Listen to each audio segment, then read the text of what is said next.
The 48 Laws of Power. Power isn't granted.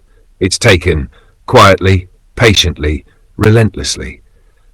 Tonight, we carve open the first 10 laws from Robert Greene's infamous manual, The 48 Laws of Power. Forget feel-good platitudes.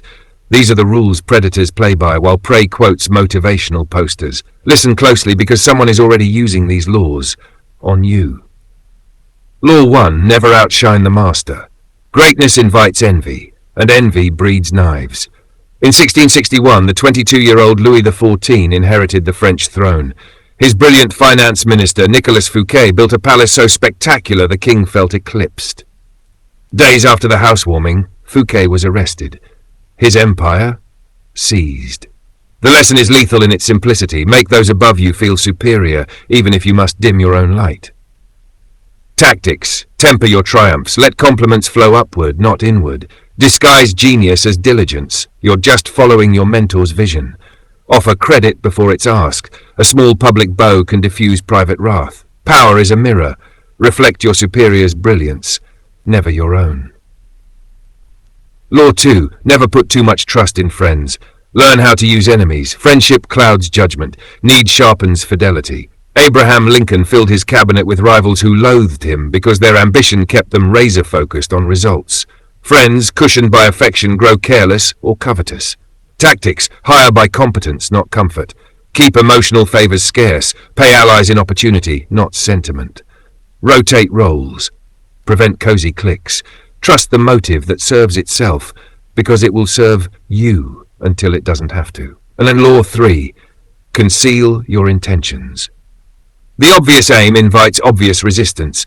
During the Warring States era, Chinese General Hun Xin feigned retreat, luring his enemies into a valley, then crushed them from the cliffs. His true design stayed invisible until it was too late. Tactics. Use decoy passions. Projects that distract prying eyes. Speak in riddles of possibility. Sprinkle false trail markers, minor mistakes, staged doubts, harmless confessions. Clarity is for contracts. Opacity is for power. Law 4. Always say less than necessary. Words are currency. The more you print, the cheaper each bill. In 1807, Napoleon met the Russian Tsar on a raft in the Niemen River. Napoleon spoke sparingly. The Tsar, he filled the silence and revealed his fears. Napoleon used them and conquered. Tactics. Master the pause. Speak in compressed imagery. Answer the question behind the question. Silence cannot be misquoted. Speak less. Rule more. Law 5. So much depends on reputation. Guard it with your life. Reputation walks ahead of power like a herald. Lose it, and you'll be attacked before you even draw your sword. Francesco Sforza, Renaissance warlord, cultivated an aura of invincibility. Even after defeat, his enemies hesitated. They still feared the trap hadn't sprung yet. Tactics. Patrol the rumors. Patch the leaks. Launch preemptive myths. She never breaks under pressure. If slander sticks, overwhelm it with spectacle. Reputation is armor, forged in the minds of others. Keep it polished. Rust invites daggers. Law 6. Court attention at all costs. Obscurity starves influence. P.T. Barnum paid critics to attack his shows because outrage sells more than praise. Attention is the oxygen of power. Borrow it, incite it, but never lack it. Tactics. Attach to lightning rods, famous partners, hot topics. Build signature visuals, uniforms, quirks, phrases. Alternate presence with absence. Disappear after a peak and your audience will crave your return. Visibility is a stage. Exit quietly and the play goes on without you. Hatch a Law 7.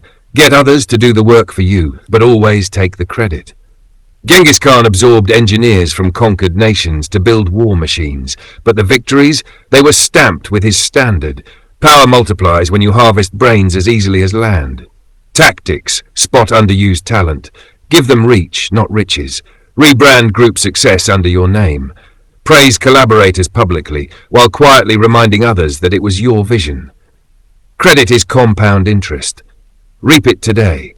An opportunity will chase you tomorrow. Law 8. Make other people come to you. Use bait if necessary. The hunter who chases game exhausts himself. The one who lays snares eats well. In 1972, Henry Kissinger forced North Vietnam to meet in Paris. His turf, his terms, his timing. Tactics. Create scarcity, something only you provide. Lay irresistible bait. Once they arrive, subtly shift the rules. Let power walk to you. Stay still and win with gravity. Law 9. Win through your actions, never through argument. Words spark resistance. Results command silence. Galileo could have debated the church for decades. Instead, he built a telescope and let Jupiter's moons do the talking. Tactics don't explain, demonstrate, outperform critics, let data tell the story. Arguments invite ego. Achievements override it. Law 10. Infection. Avoid the unhappy and unlucky. Misery is magnetic, so is failure. Composer Richard Wagner drained his patrons dry, yet his victims kept coming back, drawn by the drama. But proximity to chaos corrodes your own stability. Tactics. Spot toxic patterns early. Sever ties politely but decisively. Surround yourself with momentum. Power is a garden. Weed out blight before it kills the roots. 10 laws down, 38 remain. Now, you've seen the hidden machinery, the ruthless code whispered in boardrooms, palaces, and backroom deals. Control envy, weaponize enemies, veil intent, guard your name, monopolize attention, harvest effort, set traps, act, not argue, and walk away from decay. These laws have no conscience. You supply the ethics, or the lack thereof. Wield them, and you may shape empires. Ignore them, and you'll be shaped by those who don't.